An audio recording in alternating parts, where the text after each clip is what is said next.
मेरे YouTube page astronaut पर आपका स्वागत है। नमस्कार, मैं हूं नरेश कुमार। सबसे पहले उन दर्शकों का धन्यवाद जिन्होंने पेज को सब्सक्राइब किया है, पेज के वीडियोस को शेयर कर रहे हैं, लाइक कर रहे हैं और कमेंट बॉक्स में हमें अपनी राय भी लगातार भेज रहे हैं।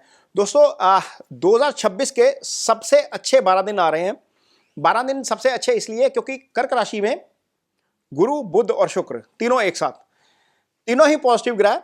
इनमें से बुध तो खैर कंडीशनल पॉजिटिव होते हैं, गुरु और शुक्र अनकंडीशनल पॉजिटिव होते हैं। बुध शुभ ग्रह के साथ आकर अशुभ ग्रह शुभ फल करते हैं, अशुभ ग्रह के साथ आकर अशुभ फल करते हैं। और चंद्रमा जो है वैसे वो भी पॉजिटिव होता है, लेकिन ब्राइट हाफ का चंद्रमा पॉजिटिव होता है, जिसको शुक्ल पक्ष का चंद्रमा बोल देते हैं। कृष्ण पक्ष का चंद्रमा नेगेटिव हो जाता है, उसको क्षीण चंद्रमा बोलते हैं। लेकिन गुरु और शुक्र अनकंडीशनल पॉजिटिव होते हैं। तो यहाँ पर बुध भी आकर पॉजिटिव फल करेगा। और ये जो 3 ग्रहों का योग बन रहा है, ये बन रहा है 22 जून से लेकर 4 जुलाई के बीच। वैसे तो 2 ग्रहों का योग तो रहेगा, 2 जून से गुरु कर्क में आ जाएंगे, 8 जून से आपके शुक्र भी आ जाएंगे। तो गुरु और शुक्र का योग तो रहेगा। 22 को गुरु बुध भी यहाँ पर ज्वाइन कर जाएंगे। तो ये बेस्ट 12 दिन होंगे साल के। इसका सबसे ज़्यादा फायदा किसको होगा? कौन सी राशियों को होगा? जहाँ पर दृष्टि जा रही होगी या आपकी कुंडली में केंद्र त्रिकोण में बैठे होंगे। तो देखते हैं कौन सी राशि के ऊपर इसका असर सबसे पहले पड़ेगा। तो सबसे पहले तो देखते हैं कि जो मेष राशि है, मेष राशि के लिए चौथे भाव में ये गोचर होगा। और मेष राशि का चौथे भाव में ये गोचर बनना, इसका मतलब यह है कि प्रॉपर्टी से संबंधित प्लानिंग हो सकती है। मदर की हेल्थ को लेकर चीज़ें अच्छी हो सकती हैं, पीस ऑफ माइंड थोड़ा सा बेटर हो सकता है।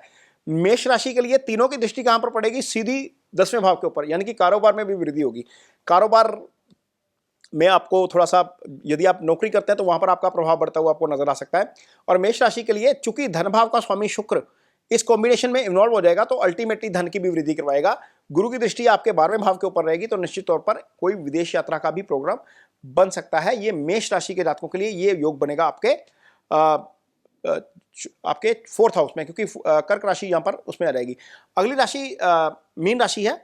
मीन राशि के लिए ये बनेगा योग 5वें भाव में। 5वां भाव जो है वो कुंडली का दूसरा सबसे शुभ भाव होता है। ये बुद्धि विवेक का भाव है, ये ज्ञान का भाव है, ये आपके संतान का भाव है, ये निश्चल प्रेम का भाव है। और यहां पर जब 3 ग्रह बैठ रहे हैं, तो अल्टीमेटली तीनों की दृष्टि कहां पर आएगी? 11वें भाव के ऊपर। 11वां भाव एक्टिव हो गया। अब 11वां भाव क्या है? एलिवेशन का भाव, तरक्की का भाव, आय का भाव, आपकी इच्छाओं की पूर्ति का भाव। तो क्या हो रहा है यहां पर? आपकी राशि के स्वामी पंचम में आकर उच्च होकर बैठ जाएंगे, गुरु साथ में बैठ जाए, बुध साथ में बैठेंगे, शुक्र साथ में बैठेंगे। तो अल्टीमेटली क्या करेगा? ये एक्टिव करेगा 11वें को, इच्छाओं की पूर्ति करवाएगा, आय में वृद्धि करवाएगा, सामाजिक प्रतिष्ठा बढ़ाएगा और थोड़ा सा काम आपका, ध्यान आपका अध्यात्म में भी लेकर जाएगा, क्योंकि गुरु की दृष्टि 9वें भाव के ऊपर भी रहेगी। 9वां भाव अध्यात्म का भाव है। धार्मिक यात्रा भी करवा देगा यहाँ पर। ये मीन राशि के जातकों के लिए होगा। तो ये 2 भाव, एक केंद्र का भाव है, एक त्रिकोण का भाव है। अगली राशि जिसको इसका फायदा होगा वो है आपकी मकर राशि। मकर राशि के लिए ये केंद्र में रहेगा, चूंकि सप्तम भाव में रहेगा। सीधे सप्तम भाव में 3 पाप शुभ ग्रह अच्छे बैठे हुए, और तीनों की दृष्टि आपकी राशि के ऊपर। वैसे ही पॉजिटिव हो जाएंगे, वैसे ही आपका एटीट्यूड पॉजिटिव हो जाएगा, एंथुसिज्म थोड़ा सा ज्यादा रहेगा। और गुरु की दृष्टि कहां पर रहेगी? 11वें भाव के ऊपर। अगेन ये एलिवेशन का भाव है, तरक्की का भाव है, आपकी आय का भाव है, इच्छाओं की पूर्ति का भाव है, कर्म के फल का भाव है। तो ये यहाँ पर आय में वृद्धि करेगा। निश्चित तौर पर यहाँ पर चूंकि शुक्र इस भाव के लिए पंचम भी हो जाता है, शुक्र की टॉरस राशि यहाँ पर पंचम में आएगी। तो पंचम का स्वामी सप्तम में, इसका मतलब यह है कि जिनकी शादी नहीं हुई है उनको शादी भी हो सकती है, और जो संतान का वेट कर रहे हैं उनको संतान की भी जो है वो खुशखबरी सुनने को मिल सकती है। ये मकर राशि के साथ होगा, क्योंकि मकर राशि के लिए ये केंद्र में बनेगा। और अगली राशि जिसके लिए अच्छा है वो है वृश्चिक राशि, क्योंकि ये 9th हाउस में बन जाएगा। ये ट्रायंगल आएगा। ये 9th हाउस कुंडली का सबसे शुभ भाव होता है। यहां पर गुरु का आना, गुरु इस भाव के कारक भी हैं, और गुरु इस कुंडली में पंचमेश होंगे। यदि आप वृश्चिक राशि की कुंडली बनाएंगे तो यहाँ पर पंचमेश गुरु हो जाएंगे। और पंचमेश का आपके सप्तम भाव के स्वामी के साथ मिलकर भाग्यस्थान में बैठ जाना, अगेन एक बार फिर वो मैरिज के रास्ते खोल रहा है। जिनके यहाँ पर जो सिंगल हैं, मैरिज हो सकती है, पंचम सप्तम एक साथ हैं, लव मैरिज के भी चांसेस होते हैं यहाँ पर। और जिनके यहाँ पर संतान नहीं है उनके लिए संतान के लिए भी भाव एक्टिव हो रहा है, क्योंकि गुरु की दृष्टि आपके पंचम के ऊपर आ जाएगी। इजी गेंस देगा यहाँ पर। जो हायर स्टडीज में काम कर रहे हैं, हायर स्टडीज में जाना चाहते हैं, उनको अपॉर्चुनिटीज ज़्यादा अच्छी बेटर मिल सकती हैं। ये वृश्चिक राशि के लिए होगा। और यहाँ पर वृश्चिक राशि के लिए ये अच्छा इसलिए भी है क्योंकि बुध आपकी कुंडली में 11वें भाव का स्वामी होकर 9वें बैठेगा। 9वें बैठना बुध का, गुरु के साथ बैठना, बुध का शुक्र के साथ बैठना अच्छा है। अपनी राशि से, यानी कि अपने 11वें भाव से 11वें आ जाएगा। तो ये अल्टीमेटली इस तरीके से अच्छा हो जाएगा। तो यहां पर ये वृश्चिक राशि के लिए, चूंकि ये त्रिकोण है, त्रिकोण में ये ट्रायंगल बनेगा, तो ये जो कंजंक्शन बनेगी ये ज्यादा अच्छी है। अगली राशि जिसको इसका फायदा होगा वो है तुला राशि। तुला राशि के लिए ये गोचर कहां बनेगा? ये बनेगा दशम भाव में। दशम भाव कुंडली का कर्म स्थान होता है, और कर्म स्थान में 3 शुभ ग्रहों को आ जाना आपकी काम को लेकर एनर्जी को बहुत ज्यादा बढ़ा देगा। मीन्स आप में एंथुजिज्म ज्यादा बढ़ेगा, आप काम जो है वो ज्यादा बेटर तरीके से करेंगे। और चूंकि आपकी राशि का स्वामी शुक्र, ये राशि का स्वामी भी है, खुद दशम में चला गया, तो आप वैसे ही काम में बिजी रहेंगे, वैसे ही काम में बिजी रहेंगे।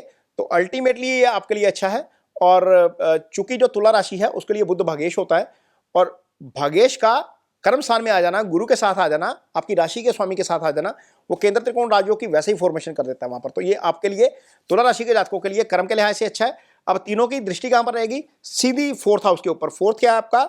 सुख स्थान, एसेट्स का भाव, पीस ऑफ माइंड का भाव, प्रॉपर्टी की खरीद को लेकर जो है वो चीजें आगे बढ़ सकती हैं। कोई गाड़ी खरीदना चाहते हैं, कोई एसेट क्रिएशन करना चाहते हैं, तो वहां पर चीजें थोड़ी सी आपको बेटर होती हुई नजर आएंगी।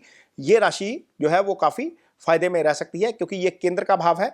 यहां पर हमने बात कर ली अब चौथे भाव की, सप्तम भाव की, दशम भाव की, 9वें भाव की और 5वें भाव की। अब आखिरी राशि जिसके लिए ये राशि के ऊपर से बन रहा है, और राशि के ऊपर किससे बन रहा है? कर्क राशि के। कर्क राशि के जातकों के लिए वैसे ही एनर्जी पॉजिटिव हो जाएगी। सिंगल है तो मैरिज हो सकती है, लाइफ में कोई नहीं है तो कोई आ सकता है, संतान नहीं है तो चूंकि कर्क राशि के ऊपर से है तो अल्टीमेटली 9th भी एक्टिव हो जाएगा, 5th भी एक्टिव हो जाएगा। धार्मिक यात्रा भी हो सकती है, अध्यात्म की तरफ ध्यान भी बढ़ सकता है, और संतान यदि नहीं है तो संतान आ सकती है, यदि है तो संतान की तरफ से अच्छी खबर आ सकती है। तो ये राशियां हैं जिनको इसका फायदा होगा। एक और राशि है जिनके लिए धन स्थान में बनेगा, क्योंकि गुरु धन के कारक हैं। मिथुन राशि के लिए जो दूसरे भाव में ये आ जाएगा, तो दूसरे भाव में बैठेंगे जो है वो 3 ग्रह बैठेंगे। धन के 3 कारक होते हैं। जो चंद्रमा होता है वो लिक्विड मनी का कारक होता है, गुरु से संचित धन देखा जाता है, गुरु दूसरे भाव के कारक भी होते हैं। शुक्र आपका इमेंस मनी का कारक होता है। जब ये तीनों ही ग्रह, यानी कि आपकी राशि का स्वामी मिथुन का बुध, शुक्र धन का कारक, गुरु धन का कारक, तीनों ही धन भाव में बैठ गए, तो अल्टीमेटली कहीं ना कहीं से आपको अच्छा धन आ सकता है। उसका कारण यह है, कहीं ना कहीं से मैं इसलिए बोल रहा हूं क्योंकि जो 8वां भाव होता है ये छुपे धन का भाव होता है, इसके ऊपर 3 शुभ ग्रहों का प्रभाव है। तो यहां पर मिथुन राशि के जातकों को भी धन लाभ निश्चित तौर पर हो सकता है। मिथुन राशि के जो जातक रिसर्च से जुड़ा हुआ काम करते हैं, भले ही वो मेडिकल रिसर्च है, साइंस रिसर्च है, एस्ट्रोलॉजी है, किसी भी तरह की रिसर्च है, उसके ऊपर जो काम करते हैं उनको भी इस गोचर का डेफिनेटली फायदा होगा। ये 12 दिन का गोचर है, हालांकि गोचर तो रहेगा लेकिन 3 ग्रहों का गोचर 12 दिन का है। ये डेफिनेटली इससे आपको काफी फायदा होगा। तो ये वीडियो आपको कैसा लगा इस पर कमेंट बॉक्स में अपनी राय जरूर दीजिए। यदि वीडियो अच्छा लगे तो इसे शेयर जरूर करिए, पेज को सब्सक्राइब जरूर करिए। इसके साथ ही मुझे दीजिए इजाजत। नमस्कार।